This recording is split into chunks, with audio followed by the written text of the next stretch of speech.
estamos recebendo a Cristiane Ferreira, empreendedora e mãe atípica de uma criança autista, né? Com ela vamos conversar sobre os desafios de aliar aí o profissionalismo com a maternidade. Bom dia, Cristiane, seja bem-vinda. Bom dia. Então, muito obrigado a você por ter aceito o nosso convite para bater um papo, né? Saber como é que lidar com essa correria, né? Digamos assim, abraçar as duas coisas ao mesmo tempo. Mãe, empreendedora, trabalhadora, correr. Como é que é essa situação? Em primeiro lugar, é uma satisfação, né? Receber o convite. E para falar um pouquinho sobre isso, realmente assim, é um corre, eita atrás de vixe.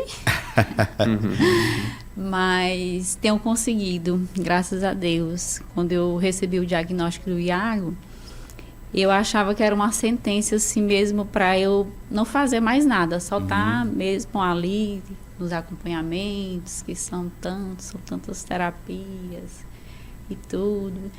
E aí a gente vivencia um processo tão delicado. As famílias que já tiveram e estão passando por isso, sabe o quanto é difícil, né? E aí por muito tempo eu fiquei muito triste, só chorava, tem a questão que a gente fica meio... Estado de choque. É como se o chão se abrisse e a pessoa entrasse, né? Porque assim, quando a mulher tem um filho, né? O que se espera, né? Quando a gente está no pré-natal, a gente faz todo aquele acompanhamento, a criança nasce, a gente olha para a criança, fisicamente está tudo bem. Tudo normal, né? Tudo normal, a gente olha todos os dedinhos, tudo, e o tempo vai passando, e aí vai chegando alguns sinais, e aí você vai em busca de respostas, e se depara, assim, com um diagnóstico desse. É, assim, algo que realmente muda uma vida de uma família e de uma mulher. Eu tinha uma vida e aí eu tive que mudar totalmente. Muda toda a rotina, né? Todo o trabalho, porque tem que ter mais atenção, né? Sim, hoje minha vida é sempre assim. Quando eu tenho que ter algum compromisso, aí primeiramente eu vejo o que dá para fazer, porque ele é minha prioridade hoje em dia. Né? E aí por muito tempo eu fiquei muito cabisbaixa, depois eu fui sendo incentivada, né? Por uma irmã também que já tinha uma mente empreendedora, e ela foi me colocando num caminho que eu jamais pensei que eu fosse chegar, e aí foi quando eu comecei a ser mesmo uma profissional liberal, né? Da área da saúde e da beleza, trabalhando com a epilação ou depilação, como muitos conhecem, e eu fui colocando toda aquela minha energia para não focar tanto mais na questão, né, da situação, e aí hoje eu tenho, graças a Deus, eu tenho conciliado. A sua atividade inicial era técnica de segurança do trabalho. Você exercia a função direitinho com o surgimento do seu filho, e aí com o diagnóstico que ele haveria necessidade de você se dedicar de forma exclusiva a ele, você teve que fazer toda uma adequação, fazer curso, para daí ter tempo de estar ali mais próximo, mais perto do seu filho. Como é que foi essa mudança de vida, essa adequação? Como se deu? O desafio é grande? É enorme. Eu estava indo para um sentido, né? Trabalhar em construção civil é algo realmente assim, bem assim, que a pessoa tem que estar disposta, né? Enquanto há pessoas e máquinas no campo de obra, você tem que estar ali, e o Iago foi gestado todo lá no canteiro de obra. Aí, quando eu saí desse meu trabalho, né, como técnica de segurança do trabalho, eu fui para casa, né, me deu um tempo, né, que a mulher quer curtir, porque é a maternidade, né. E aí, depois ainda fiz um retorno para o mercado de trabalho, onde eu trabalhei numa empresa onde eu era auxiliar de setor pessoal. Mas aí não consegui, porque já começou alguns comportamentos que eu deixava ele com a minha mãe, mais auxiliado com uma outra pessoa na época. E aí todo dia era uma questão que eu estava lá e às vezes eu tinha que deixar o que eu estava fazendo para correr para casa. E aí foi indo, e o Iago começou a se acompanhar desde os 8 meses de vida. Mas o diagnóstico só veio com quase 3 anos, né? Porque não é uma coisa que é rápido, né? Eu sabia que tinha alguma coisa, né? Minha família, minhas irmãs, né? Porque eu tenho um sobrinho, já ajudei outras mulheres vizinhas, né? Tá ali com criança. E apesar de eu também já trabalhei na área da saúde um bom tempo, mas nessa época, assim, não era uma coisa tão se falada, né, sobre as crianças atípicas, tipo, só fisicamente, a gente olhava assim, mas assim, sobre a questão mesmo desses transtornos, né, tem se crescido muito ultimamente. E eu nunca parei para pensar, né, o que era o transtorno do aspecto autista, né, tão tal que quando o diagnóstico do Iago veio, eu fiquei em choque. Eu me lembro que eu cheguei até a folhear. Quantos anos tem ele hoje? Ele hoje tem 8 anos. 8 anos. 8 anos. E aquela questão assim que... O diagnóstico veio com qual idade? Com 2 anos e 8 meses. E a questão do autismo, né, para muitos, assim, não é uma coisa tão fácil, porque tem gente, infelizmente, que ainda pensa que vai vir no resultado de exames, né, e não é assim. É todo um acompanhamento que a criança vem começar a fazer, umas observações, para aí o médico realmente chegar, né, e dar o laudo, né? O laudo. É realmente, assim, uma coisa bem séria. E não é, apesar dos graus que existe, não é uma coisa que se vê na cara, né? Porque hoje em dia, o Iago, a gente já vem com quase 5 anos e pouco fazendo terapia, né? Eu já fiz também, que a mãe, a família em si, ela precisa de acompanhamento também. E a criança também. Então, eu entrei também na questão de estar fazendo terapias. E eu hoje, assim, quando eu digo para alguém, eu estou com o Iago, aí quando eu digo para alguém, aí tem pessoas que dizem, olha, mas nem parece. Mas é sobre isso, o autismo não está escrito na cara. Realmente tem algumas crianças que... São imperceptíveis, né? Tem algumas crianças que é mais notório, porque não verbaliza. Pelo comportamento. Pelos às comportamentos, né? Mas cada criança é única, né? Porque tem algumas coisas. Eu hoje, como mãe, né? E já venho também pesquisando, estudando mais um pouquinho sobre. Eu hoje, quando eu estou em algum lugar... Eu acredito na maioria das mães, das famílias que já tem, a gente está no meio de uma multidão, eu não sou profissional da saúde, eu não sou médica e tudo, mas assim, pela experiência, pela vivência, quando eu boto o olho numa criança, que eu já vejo alguma coisa, eu já fico ali, né, para mim, né? Mas claro, a gente... Pela né, experiência que a senhora passa, né, quando já coloca o olho numa criança, de opa... Sim, já. E o interessante é que durante todo esse tempo, né, eu às vezes indiretamente uso minhas redes sociais para mostrar um pouquinho como é minha rotina com o Iago, né, quando eu estou levando ele para terapia, para falar sobre estereotipia, sobre algumas coisas. E eu acho, assim, que é tão interessante que chega cada dia mais mães a mim, e que começa a perguntar, e a gente começa a falar, e muitos colegas aí já estão no caminho do diagnóstico, porque ficaram, tipo, me perguntando alguma coisa, e eu falava e tal, e aí estão aí nas buscas, outros já tiveram diagnóstico. E assim, a gente tem que se unir mesmo, a mulherada tem que se unir, e dá para trabalhar. A maternidade atípica não é algo fácil. A gente precisa de muito apoio da família, né? A rede de apoio. Hoje ele tem 8 anos, né? Foi descoberto o autismo aí a partir dos 2 anos e meio. Veio aquele baque, mas hoje, né, a senhora já está, digamos aí, adaptada, né? São 6 anos e com certeza já faz a sua rotina. Sim. Então já hoje, digamos assim, como a gente diz no dito popular, né?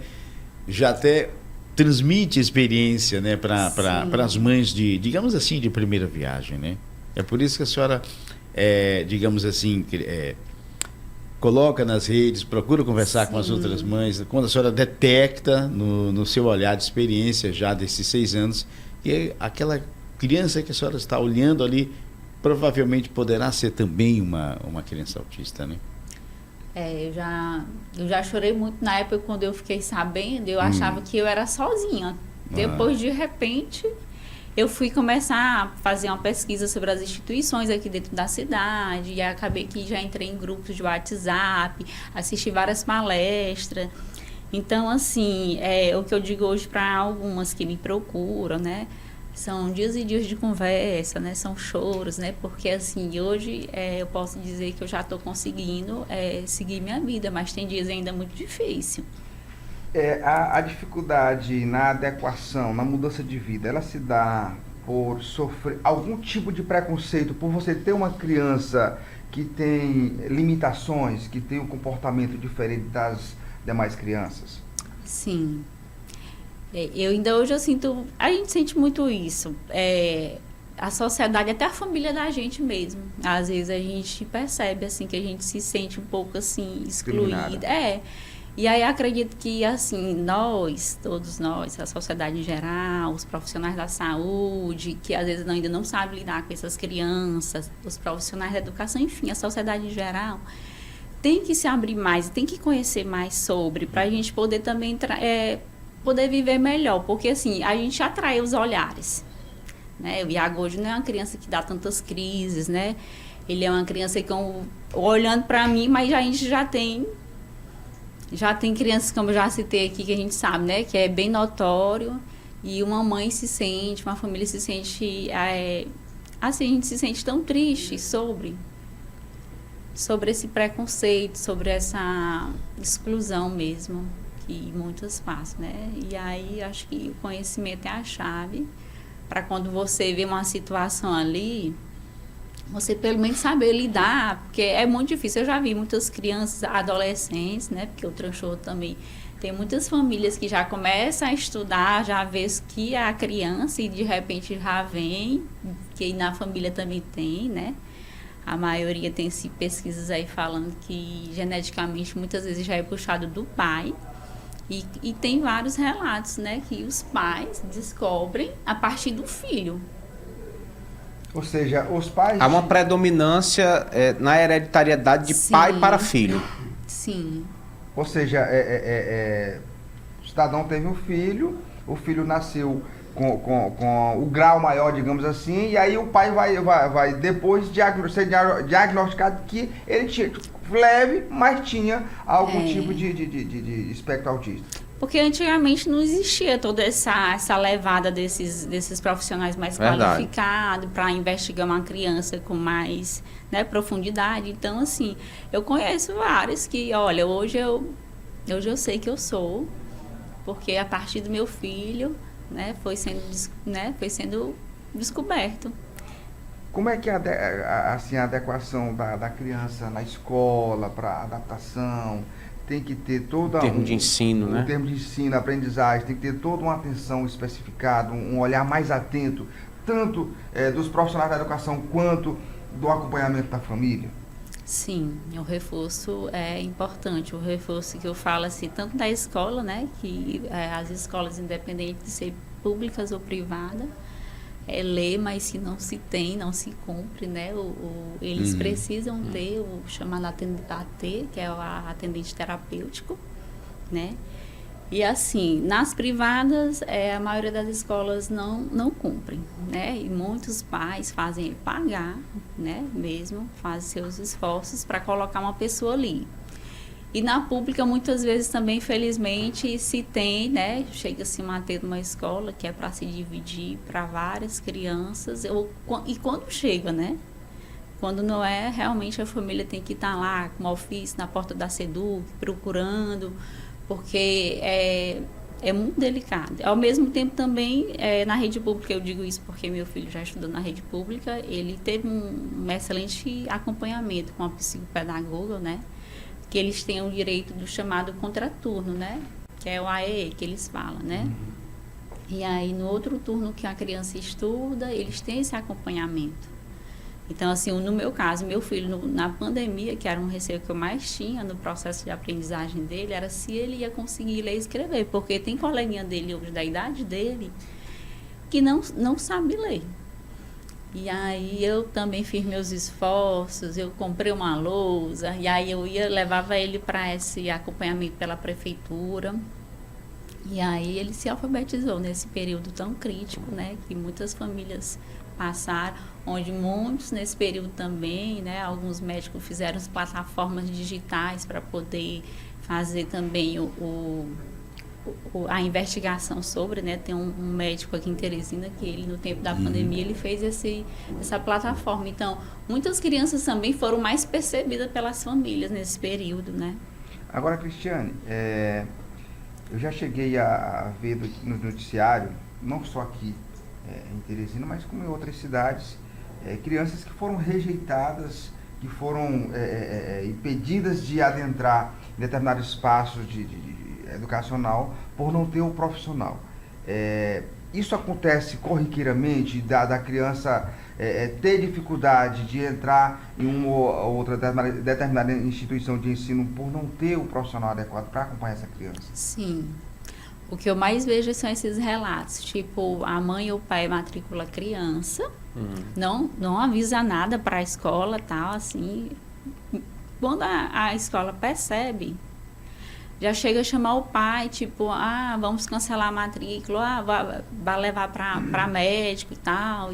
A gente não pode ficar. Eu tenho uma amiga mesmo agora. Essa omissão, às vezes, é por medo da escola não aceitar, mas a escola tem que aceitar, né? Sim, não pode haver rejeição. Isso aí se enquadra até realmente como discriminação, né? E penalidades para a instituição. Só que eu já fui numa escola certa vez para matricular meu filho e eu chego logo falando. E eu senti da diretora uma resistência. Sim, ela dizendo que não havia vaga. Aí, só que como eu cheguei falando, eu fiquei na dúvida. Se eu tivesse chegado e tivesse falado que ele não tinha, né? Simplesmente não tocava no assunto, matriculava. Sim. E eu tenho colegas aqui, eu converso, inclusive uma bem recente que ela está procurando aí respostas. Ela leva o filho dela para a escola. Quando dá 9 horas da manhã, já estão ligando. Aí, esses dias mesmo, ela disse, eu vou... Aí ela, Cris, o que você acha? Tá, não sei o quê. Como ele agora que vai começar a usar acompanhamento, agora que foi feito um plano de saúde, que obrigatoriamente a família se vê até obrigada a fazer um plano de saúde, porque... O SUS é mais dificultoso.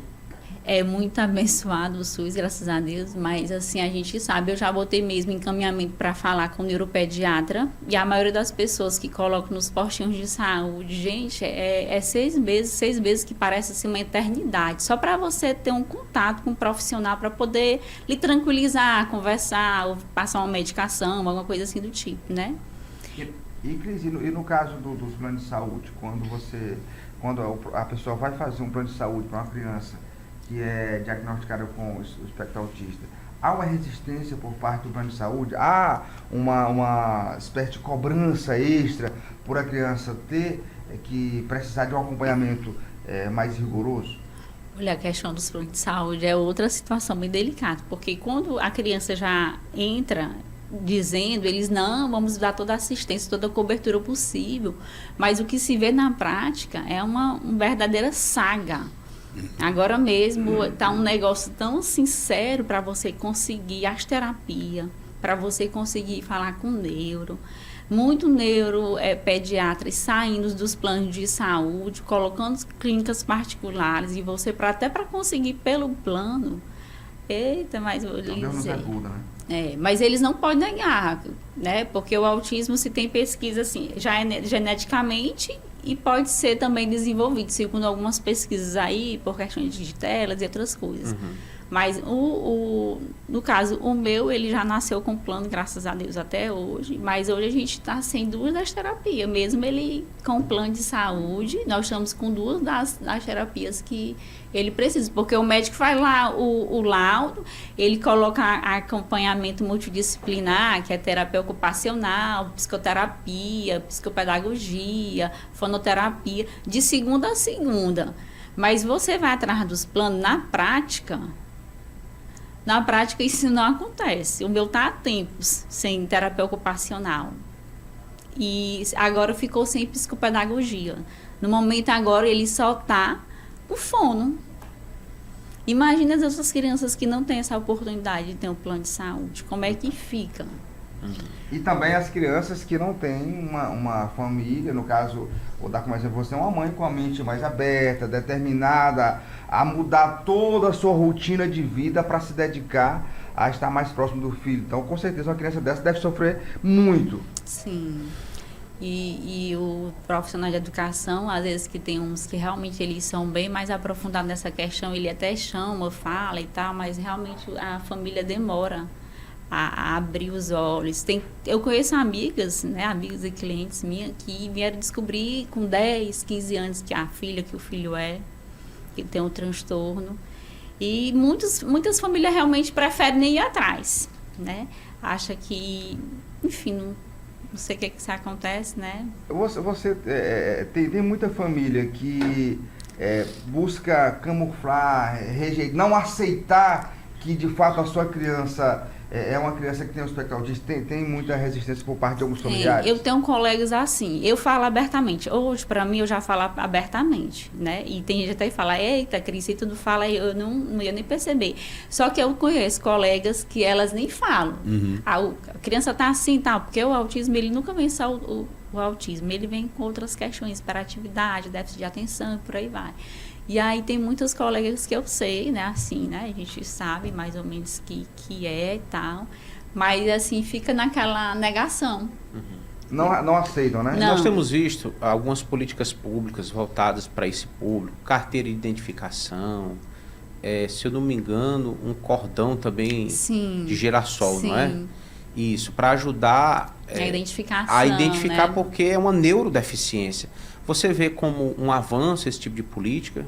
Sim, porque quantas famílias não passam por isso? Eu já passei vários vexames.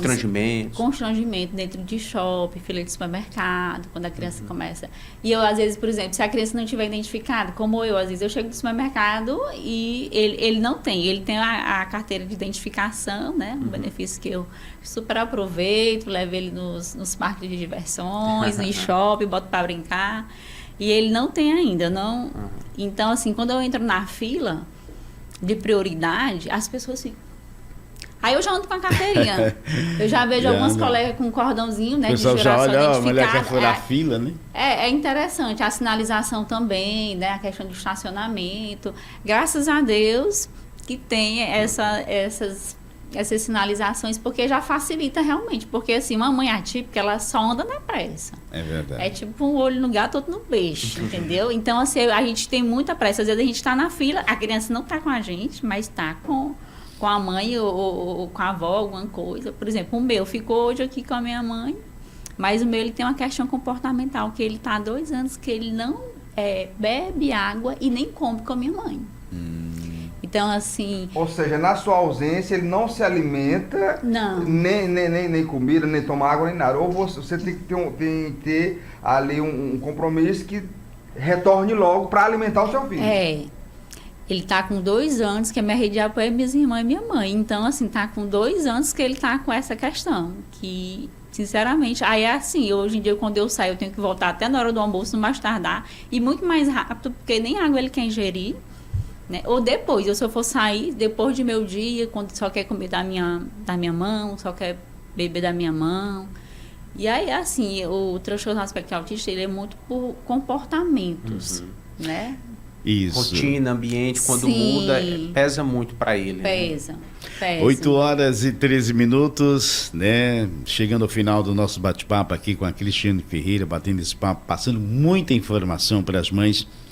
E para finalizar, Cristiane, já te agradecendo, qual conselho, né? Você que já está aí desde a descoberta, né, do autismo aí do seu bebê, aí 6 anos, digamos aí, 6, 7 anos já de experiência, qual conselho que você daria aí para as mães? Porque essas mães, digamos assim, né, podemos dizer Atípicas. de primeira viagem, atípicas, né, na situação, qual conselho que você daria, já que você já sentiu esse baque do primeiro momento, já superou e já está com a vida delineada, caminhada, organizando-se a cada dia, porque cada dia você vive situações diferentes, mas o que você passaria para essas mães? Então, eu passaria para essas mães que elas não se deixem de se regarem, né? Porque nós temos os nossos filhos, a gente se doa ao ponto de fazermos tudo por eles, mas se nós não fizermos por nós, fica um pouquinho difícil de poder ajudá-los. Então, assim, eu acredito que é um momento muito difícil, eu acredito que já passo em passo, né? Porque eu digo só que é um dia de cada vez. Quando alguém vem me falar, alguma colega vem me falar, eu tive um diagnóstico e tal, eu digo um dia de cada vez e se cuide, se regue, faça uma terapia, escute uma música, tira um tempinho para você se regar para poder ajudar a criança, porque senão nós temos que sermos os terapeutas deles. Então, para isso, a gente precisa se cuidar. Ok, muito obrigado. a Cristiane Ferreira, empreendedora, mãe atípica, batalhadora, e passou um pouco da sua experiência aqui no nosso Comando Geral.